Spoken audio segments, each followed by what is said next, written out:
భగవంతుడా, తాతయ్య ముహూర్తాలు పెట్టించి మా పెళ్లి చేసే వరకు బావ మనసు ఎవరి మీదకి వెళ్ళకూడదు.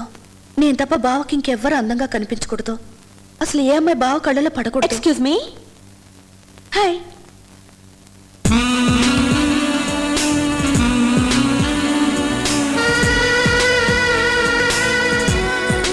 హలో, మీరు? ఇది కాకాని కోటేశ్వర గారిలేనా? అవును. మీరు? నేను రామస్వాతిరా. ఈవిడ నా శ్రీమతి, పేరు రాజ్యలక్ష్మి. ఇది నా మనవరాలు జ్యోతి.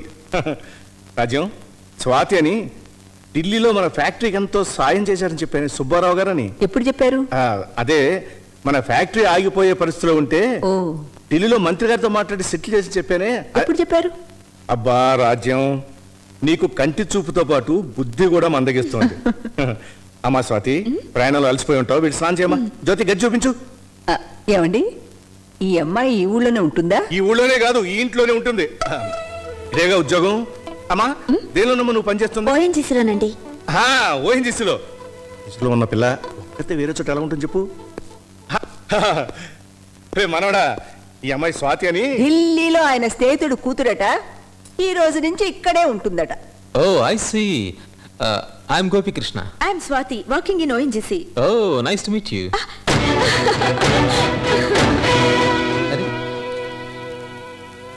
ఓ, మీరు ఇంగ్లీష్ నవల్స్ బాగా చదువుతారా? ఈ బ్యాగ్ నిండా అవే.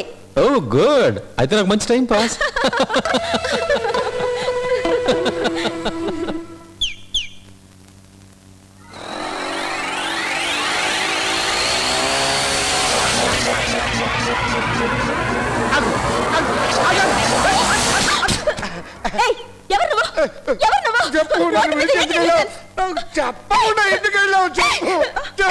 చెప్పేదా వెళ్ళింది, మళ్ళీ అడుగుతావేంటి? నాకు చెప్పే వెళ్ళావా? నిజంగానా? పిలిపించడం balloon balloon balloon balloon balloon balloon balloon balloon balloon. ఆగండి, నాకు పెళ్లి చేసి వెళ్ళండి. ఆ పెళ్లి లేదు వెళ్ళవయా? ఇప్పుడే ఇక్కడే నాకు పెళ్లి చేసి వెళ్ళాలి మీరు. అంటే పెళ్లి కూతురు లేకుండా పెళ్లి ఎలా జరుగుతుందంటే? పెళ్లి కూతురు ఎందుకు లేదా? అది అక్కడే ఉంది పెళ్లి కూతురు. అర్జెంటుగా అమ్మాయితో నాకు పెళ్లి చేసేయాలి. ఆడు పిచ్చోడమ్మా, మీరు బేగ ఇక్కడి నుంచి వెళ్ళిపోండి. వెళ్ళండి, తొందరగా మంత్రాలు చదవండి. డబ్బులు లేకుండా తీసుకొచ్చావు. పెళ్లి ఇస్తాను. ఓం నమ శివాయ. బొమ్మ తుపాకియా? అన్నయ్య, పంచి తెలిసిపోయింది అన్నయ్య. ఓరు దరిద్రుడా, తుపాకి తీసిపోయి పడతావేంట్రా? ప్రతిదానికి భయం. నువ్వు వెళ్ళి శుభ్రంగా స్నానం చేసిరా. అలాగే. రెండు పోతులు గారు, బొమ్మ తుపాకి పిలకే లేచింది. నిజం తుపాకి అయితే ఏం లేచుండేదో. ఛాతీ లేచుండేది. బాగా చెప్పావు. ఈసారి నిజం తుపాకి దొరకపోతుందా? నా పెళ్లి మీరు చేయకపోతారా? చూస్తా.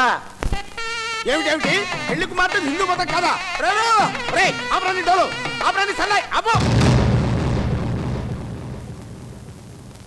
ఏమిటి శర్మ గారు? ఏమిటేమిటండి, పిల్ల నాన్ హిందూట.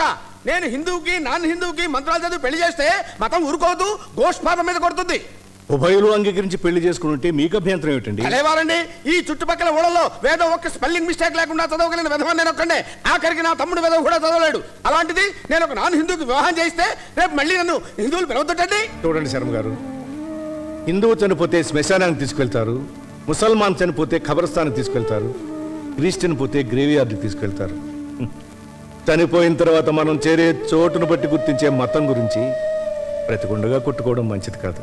కూర్చోండి. కూర్చోను. వెరీ సారీ, నేను కూర్చోనండి. పెళ్లికి 10 మంది పెద్దల్ని తమాషాకు పిలుస్తారండి, సాక్ష్యం కోసం పిలుస్తారు. ఫిట్నెస్. మీ అజ్ఞానానికి నవ్వాలో ఏడవాలో అర్థం కావటం లేదు. పెళ్లికి 10 మందిని పిలిచేది భవిష్యత్తులో తీసుకోబోయే విడాకుల సాక్ష్యం కోసం కాదండి. ఆ 10 మందిలో ఒక్క పవిత్రహస్తమైన మంచి మనసుతో దీవిస్తే వాళ్ళ కాపురం 100 ఏళ్లు హాయిగా ఉంటుందని. ఓకే, ఒప్పుకుంటాను. యాక్సెప్టెడ్. నాది బ్యాడ్ హస్తం. నేను మంత్రాలు చదవను, ఆశీర్వదించను. మరి పెళ్లి ఎలా జరుగుతుందని అడుగుతున్నాను. నేను జరిపిస్తాను. ఏమిటండి జరిపించేది? పెళ్ళంటే ఏమిటనుకున్నారు? చేను దున్నటం అనుకున్నారా? మీరు చెప్పండి, పెళ్ళంటే ఏమిటో? పెళ్ళంటే 3 ముళ్ళు, 7 స్టెప్స్, తాళిపట్టు, పసుపు తాడును. ఆ పసుపు తాడు సంస్కృతి ఎక్కడి నుంచి వచ్చింది? ఏమిటండి ఏమిటి 10 మంది నన్ను ప్రశ్నిస్తారు? అది మన హిందూస్ కనిపెట్టారు. That's our invention. పొరపాటు. మాతృస్వామ్య వ్యవస్థ నుంచి పితృస్వామ్య వ్యవస్థకి సమాజం మారినప్పుడు స్త్రీ కంటే తను బలవంతుణ్ణి అని తెలుసుకున్నాడు మగవాడు. అలా తెలుసుకున్న వాళ్ళలో ఒక తెలివిగల మగవాడు ఉమ్మడిగా వాడుకునే పశువుల నుంచి ఒక ఆవు మెడకు పలుపుతాడు కట్టి తన ఇంట్లో కట్టేసుకుని పాలు తనే పిండుకోవడం మొదలుపెట్టాడు. అది చూసిన మరో మేధావి మగవాడు ఉమ్మడిగా ఉన్న ఆడవాళ్లలోంచి తనకు నచ్చిన ఆడదాని మెడలో పలుపుతాడు బిగించి తన ఇంట్లో ఉంచుకున్నాడు. నాగరికత పెరిగిన కొద్దీ తాడు కొలత తగ్గిందే కానీ పలుపుతాడు అలాగే మిగిలిపోయింది. అదే పసుపు తాడైంది. ఈ సంగతి వేదాల్లో లేదా అన్నయ్య?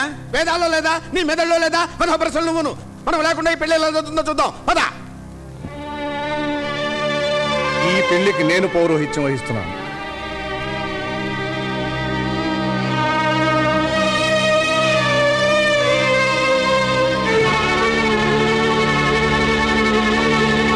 భజంత్రీలు,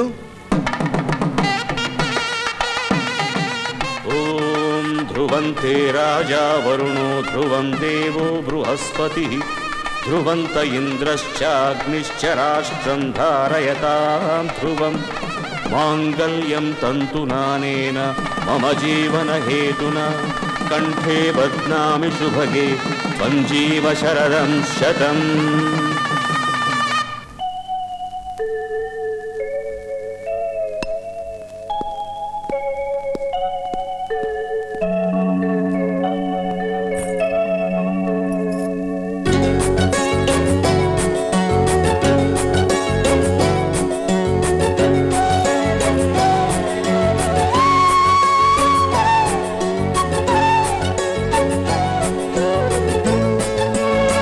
జ్యోతి, జ్యోతి, వాట్ ఈస్ దిస్? ఏంటిది? అన్నం తింటున్నా. అది ఎంగిలి పళ్ళెం. తెలుసు. వాట్? నానమ్మా, నానమ్మా, నానమ్మా, చూడు నేను తిన్న పళ్ళెంలో తింటుంది. తిండి ఎంగిలి కంచెంలో అన్నం తింటే 7 జన్మలు కలిసి ఉంటారు. నువ్వు అమెరికాలో పుట్టావుగా, నీకేం తెలియదులే.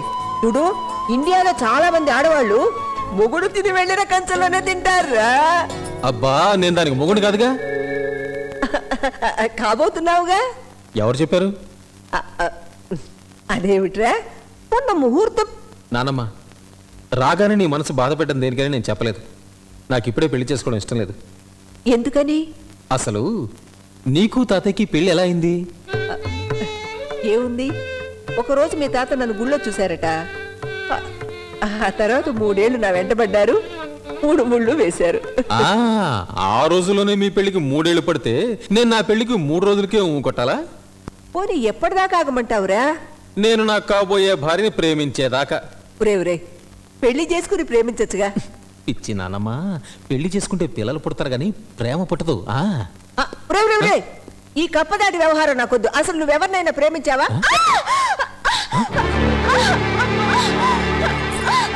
What happened? రాంగ్ కనెక్షన్ అనుకుంటే షాక్ కొట్టింది. Oh my God.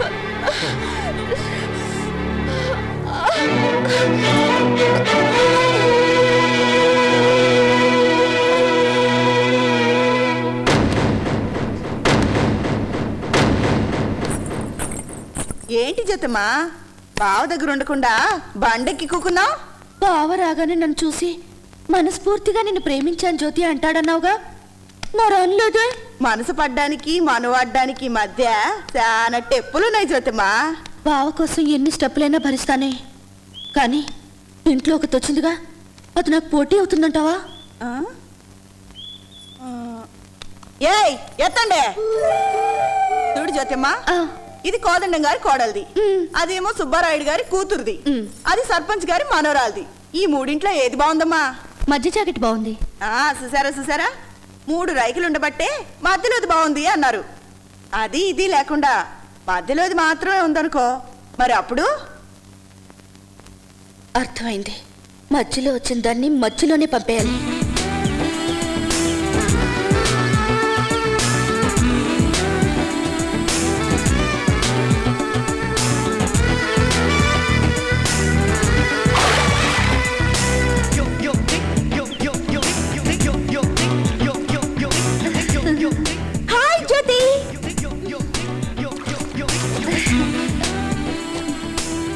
హలో జ్యోతి, నీకు స్విమ్మింగ్ వచ్చా? రాదు, నువ్వు నేర్పుతావా? రా నేర్పుతాను. అది చిన్నపిల్లలకి, మనం పెద్ద పిల్లలం కదా, ఇక్కడ నేర్పుతాను. అయ్యో మెల్లగా.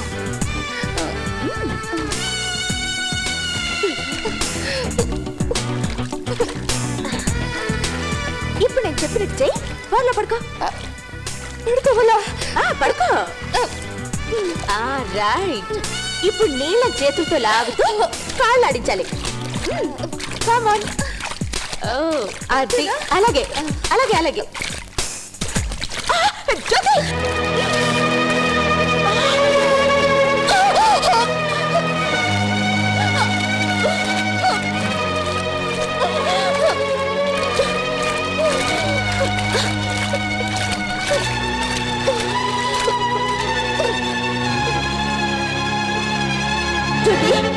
జ్యోతి జ్యోతి జ్యోతి జ్యోతి.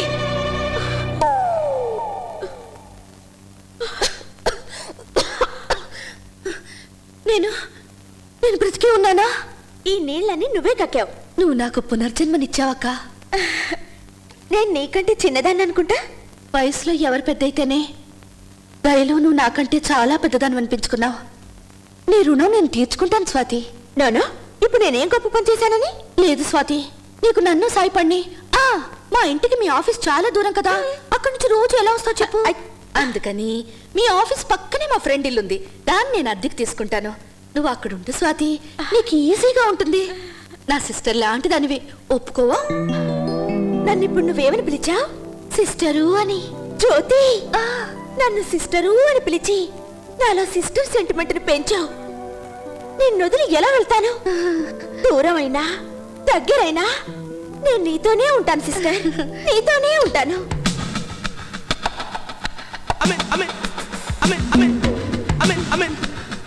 మాట్లాడవే. మనిద్దరం అక్కా చెల్లెళ్ళుగా జీవితాంతం కలిసి బ్రతుకుదాం. బతుకుదా పదా.